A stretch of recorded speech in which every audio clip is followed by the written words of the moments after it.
It is that time. You guys know what to do. Please welcome the Sons of Anarchy panel. Give it up. Let them know you're here. You guys are awesome. Charlie's taking a piss.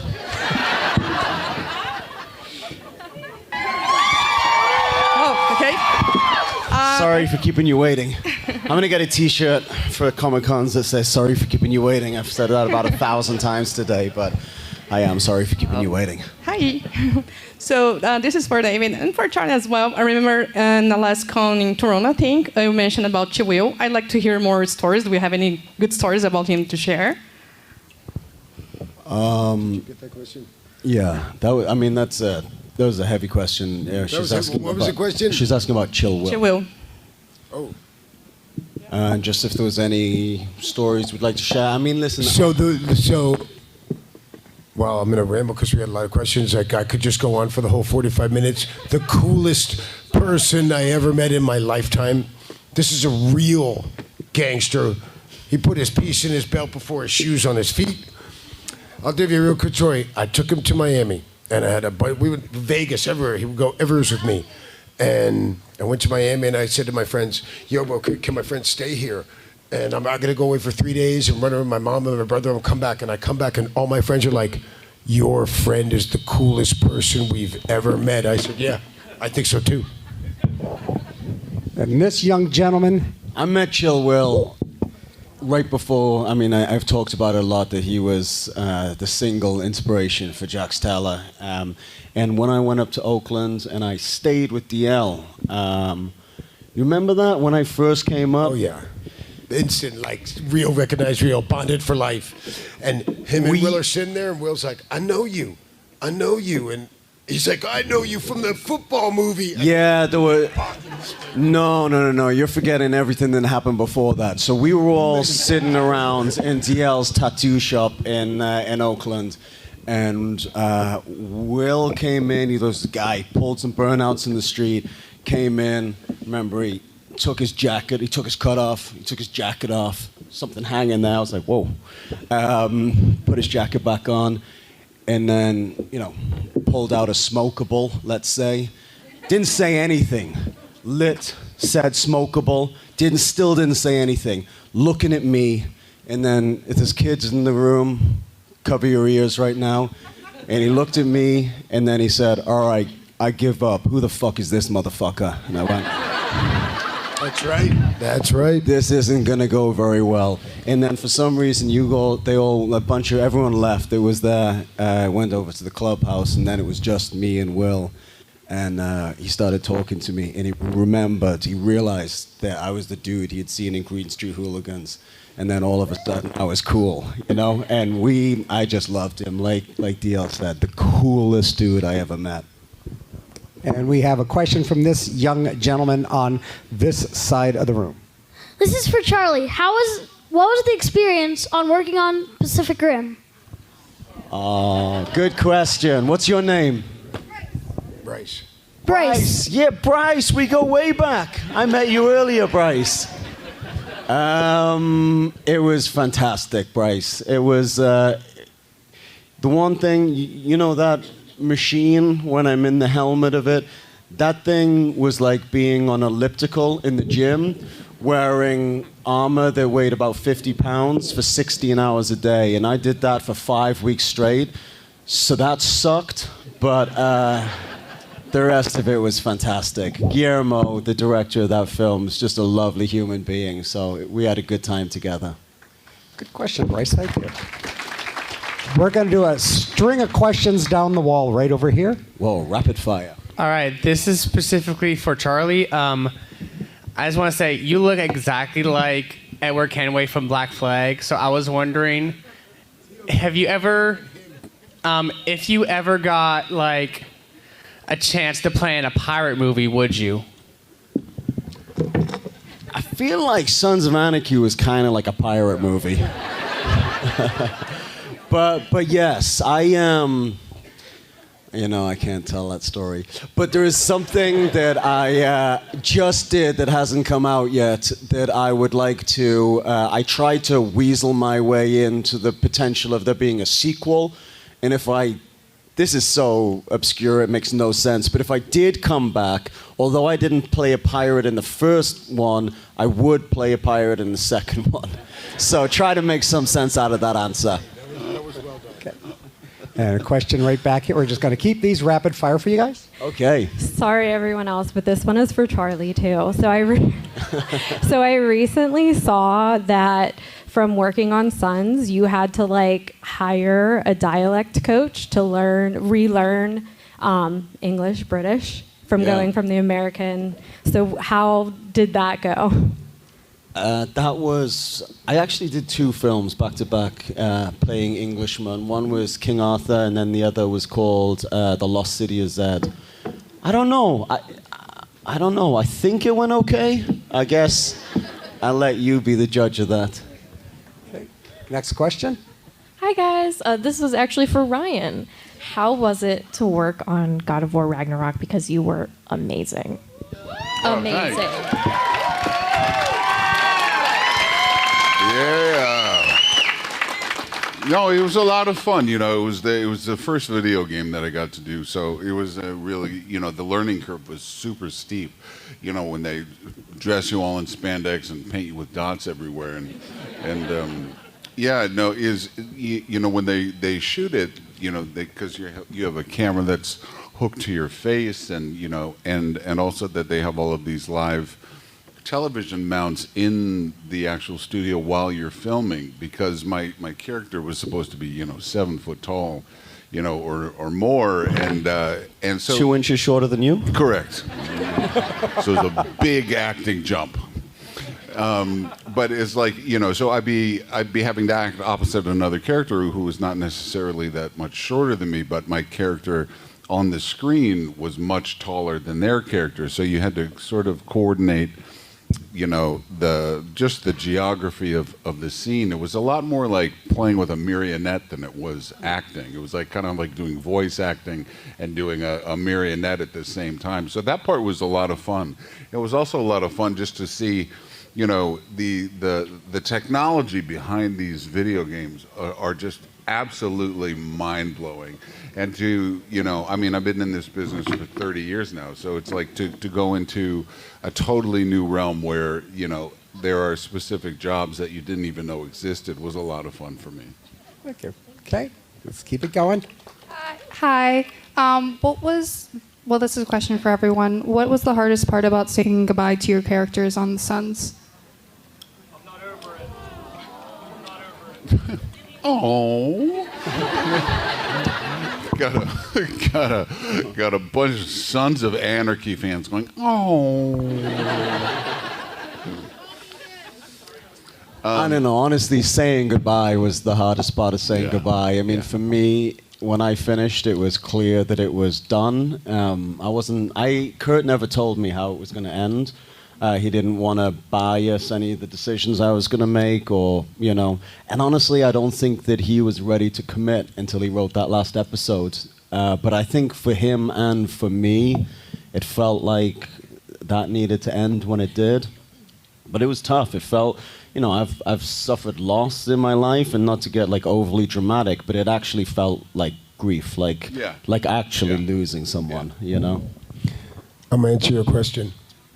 So we would get we get the scripts right before, and we got the last script the night before the table read. So at I think I started reading the script at around 11 at night. By the bottom of page 1, I was crying. It's Jax woke up. He put on his rings. He put on his shoes. It's this guy's waking up to clear all contracts. It's the end of his trip right now. And I called this guy at 1:30 in the morning. I'm like, dude, I've been crying for 2 hours too, bro. It's your best friends that I made in my life. And after a 7-year journey, we were all going to part now. And it was, when this guy left, that's crying for days. You know, that's what it's like. It's like leaving your buddies that you did this incredible journey, happiest time of my life. Yeah, no, it is. I can't say anything more along those lines. Is, you know, you create something, and it's like when you create a show and it resonates with people, it resonates for a reason. It's because it's a living thing that you have created.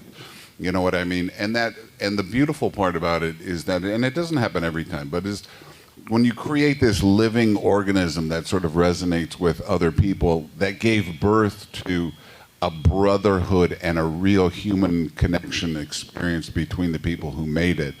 When that thing comes to an end, it is grief. It is legitimate grief. It's like losing a loved one. So it was severe. Oh.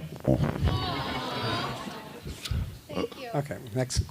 Thank you. Next question. Hi, my question is for Charlie. When you're reading a script to choose a role, what do you look for in a script specifically to agree to take that role?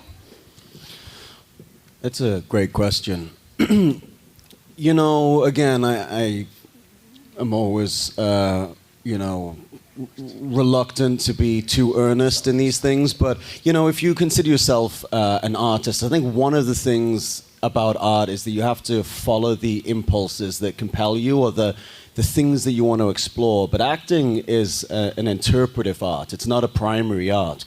So what you have to look for what I feel that if you're fortunate enough to find roles that at that moment in your life give you a vehicle to explore the things in your mind or in your heart or that are troubling you or compelling you, you know, I had, like, my father was like a towering, colossus in my life. He was my hero and my biggest, the person who I admired the most in life. Actually a second to my mom. And I had like a big distance to travel from who I perceived him to be and the like 1,000 miles in his shadow that I perceived myself to be. So that was like something that I needed to work through in my life, and Sons of Anarchy was like a nice way for me to be able to do that. But, I think that is really the thing. If you're fortunate as an actor, you can find roles that, give you that opportunity to work out the problems of your life. Yeah. And another one right here. We're going to do two more, then we're going to go to the middle of the room. Oh my gosh. Hi, guys. Thank you so much for this opportunity. I guess kind of a similar question to the hardest part of saying goodbyes, but with the table read and having the script there, of all of the deaths that happened in Sons of Anarchy, what was the one that was just reading it for the first time where you were like, Bryce, holy shit. Like, this just happened, like, this is going to happen, I'm reading this, holy fuck. Like, what was the... You get the point. We're running out of expletives. Yeah, I mean, without a doubt, Opie by a royal mile. It was the first one where we went, oh, at some point this is going to end. And, like, how can we continue making the show without Opie and without Ryan? And without Opie and without Ryan. It just, like, it seemed ridiculous and impossible. And the show was never the same. Like, to me, there were two halves of that experience, with Opie and then without Opie. Okay, let's get one more question on this side of the room, or go to the middle. I'm totally fangirling right now. Like, okay, gotta calm myself. But my question's for all three. I just want to know who knew how to ride motorcycles before Sons and who didn't, and how hard was that, like, to learn? I had ridden once or twice before the show.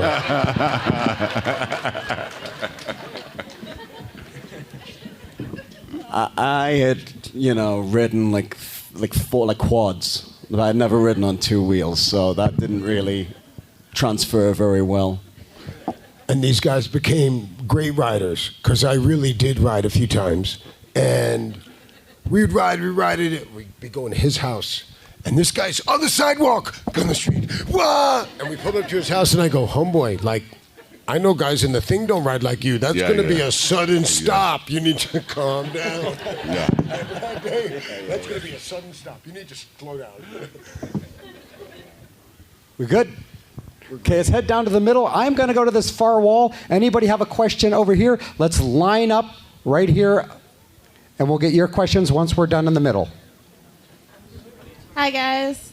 So my question is for actually Ryan and Charlie. It was a while since Opie had died on Sons of Anarchy, and both of you ended up playing in A Million Pieces. What was it like for both you to actually be able to play on set, be on set with each other again after all that time? We weren't really on set. I mean, did we? I think we were on set together, but I don't think we ever worked together. No, I didn't. I remember we had we were an talking. awesome afternoon, Yeah. just like chatting. Yeah, but we didn't work together. No, but I mean, there was we hang no out. break. We were like brothers. So like Opie was gone, but Ryan was still very, very much in my life, and vice versa. Yeah.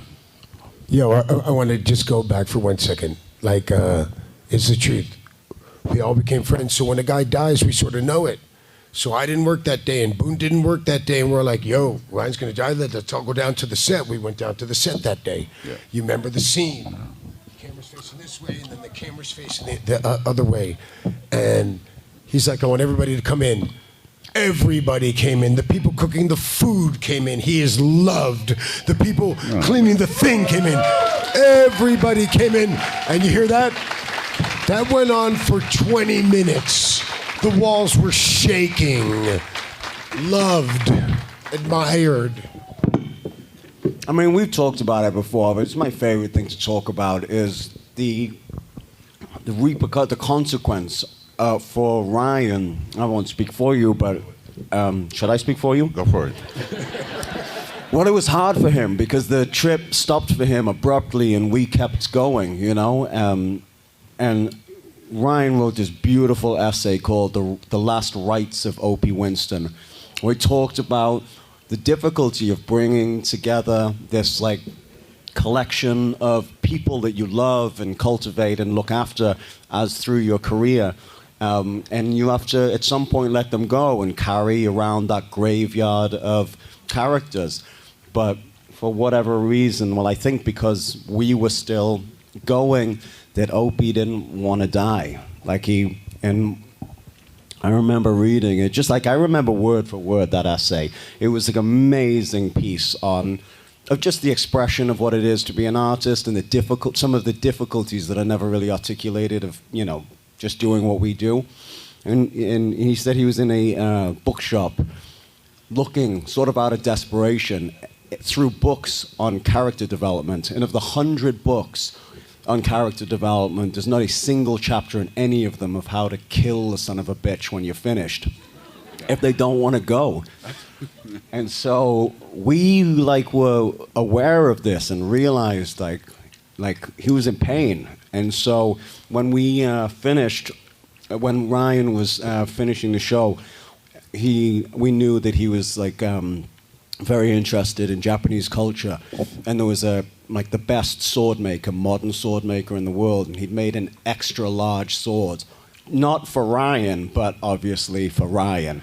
And so we said we got to buy him that. So we all chipped in some money and bought him it. So one day we said we got to take matters into our own hands, and we invited Ryan to come to my house and said, "Bring the sword." And we cut his beard off with the samurai sword. Yep. And that sort of was that.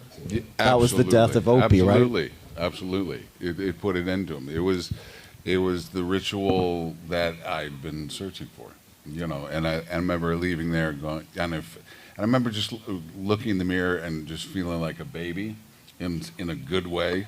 And it's part of the Bushido code, which is like they still do it with samurais. You know, it's as a part of the samurai code, but is sumo wrestlers too, is that when they retire, when a sumo wrestler retires, is everybody who has supported their career comes up and cuts off a small piece of their top knot and takes it.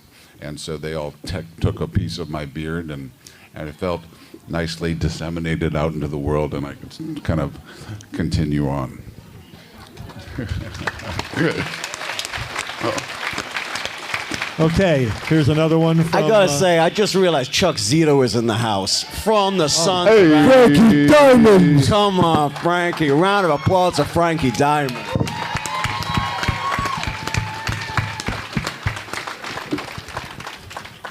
Okay, here's another one from right down the middle.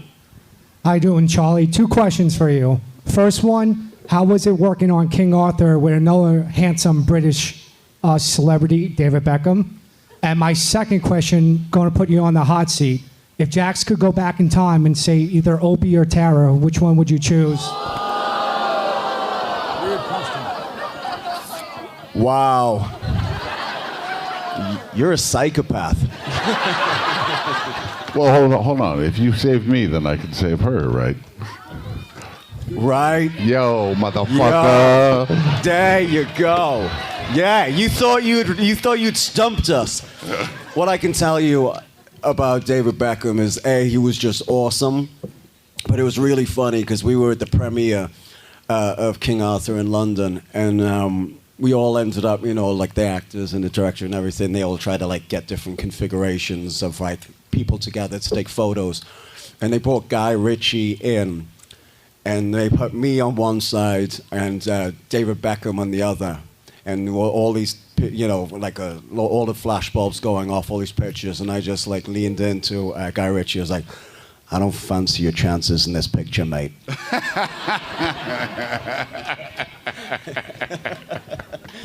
Okay, we'll keep it rolling here. Yeah, we should. First off, I want to Sorry say about my mom is very jealous I actually get to see you in person, Charlie, and her boyfriend is equally upset that I get to see Ryan. But my question is... That's complex. Yeah, there's a lot to unpack there. My question is outside of Opie's unfortunate departure, what was probably the next hardest scene that y'all had to do, whether it be emotional, physical, or mental? What about you? I think the hardest thing they had to do was deal with me day after day after day, bro. I remember one of the hardest scenes there was some scene. It was near the second. It was like we were going to the second meal. Like we'd been there 16 hours, and it was a scene between you and I. And I remember it was in the hallway that was right off of the main, the main part of the clubhouse, like the skinny hallway. And so everybody's dead tired. We all want to fucking go home, right? Sorry, Bryce. And and we're sitting there, and it's the first and only time that it had ever happened to me in my career. But it's me and Charlie, and we're supposed to have this little powwow about something that's going on. I don't even remember what episode it was, but I remember I got the hiccups, and you were just like, fucking come on, dude. And I was just like, let's just say the lines faster, maybe I'll get through them. Oh my God, it was the worst. It was, and you see the camera operator just going like, Jesus, this fucking guy. For me, it was the scene where Juice tells me that, spoilers, that my mom killed my wife. It's kind of a hard scenario to act. I've told the story before. I'll keep it brief. I was just terrified. I mean, there's certain things that you've experienced in your life, and you go, okay, I know what this scene should feel like because this happened to me, or, but, I didn't have any, thankfully, reference point for that. So I just wanted to just do it. I worked a lot, and I just wanted to show up and do it. I said, I'm not rehearsing. I'm not, this is where I'm sitting. You guys figure it out, and sorry, Theo, I'm going first. I just need to get this out. So then they set the shot up. I sat down. It was 5-6 pages of dialogue, and it was everything I could have ever hoped it could be. So many times for me, but I think just generally as an actor, you walk away and you go, man, I could have done better, but there wasn't the time, or I just couldn't find it. And I just did what I wanted to do better than I could ever hoped. And then Peter Weller, RoboCop, was directing that episode, and he came in and he said, well, I don't know what that was, but it was the greatest damn thing I ever saw. We're not doing it again. I said, fucking right, we're not doing it again. And then the DP came in and said, we are doing it again. The camera didn't roll. So that sucked. So we did it again. It's still pretty good, but it haunts me. That take that never was recorded haunts me. It was my fault. You should always rehearse, I guess, is the moral of that story. Okay. Okay, we're going. Yeah, right. We're going to do one more question from the middle. Hi, guys. I am one of your guys' biggest fans. 2 questions. One is for Charlie. How hard of a scene was it when you guys were in prison and Opie had to depart? When Opie had to depart from the show, how hard of a scene was that? You know, for me, in terms of for me, the human, like the actor, it was hard because I was gonna miss him. You know, for the character Jax or me having to act that scene, it was super easy. I didn't worry about that at all because I loved this dude and I just knew there was no acting required. That was one of the things that was really interesting about the show when you get to love the people you're working with and you spend, Kurt would swing for the fences and write a bunch of mad stuff for us to act. It was very difficult, but scene like that, I had to say goodbye to this guy, so it was, it was easy to actually shoot. Something nice story that I remember was I remember when we were shooting that scene that you know that you've become really bonded with somebody when they start crying and them crying physically makes you cry. If you ever see your mom or your dad cry, all out cry, that this is just something that pulls you right along with it. And I remember they'd already shot my side and they were shooting Charlie and Tommy, and who were just bawling. And I remember I'm off camera on the floor, supposed to be dead, and I'm weeping, and I was just like, I guess we're really brothers. So we got time for 4 more questions. There are the 4 down here. Let's make it happen. Hi, I really love this show. So does my dad. He was the one who got me into it. Although when it first started, he said I was probably too scared because it's junior high. But anyway, so my question is, what is your favorite moment from the show or your favorite bike? Like motorcycle. Boone, Bobby Elvis had a pretty cool bike, but DL rode his own bikes in that show, and they were definitely the best bikes on that show. Yeah. We'll do you, and then we're done. Favorite. Okay. We got time for just one question from this little guy. How was making Sons of Anarchy? How was it? It was excellent. Once in a lifetime experience. How was it watching it? I haven't watched it. You're a little young. I was hoping you'd say that. Well, thank you guys so much for doing this. Oh, Give it up. you Make guys. it happen. Thanks. Sons of Thank you. Anarchy Thank panel. You can do better than that.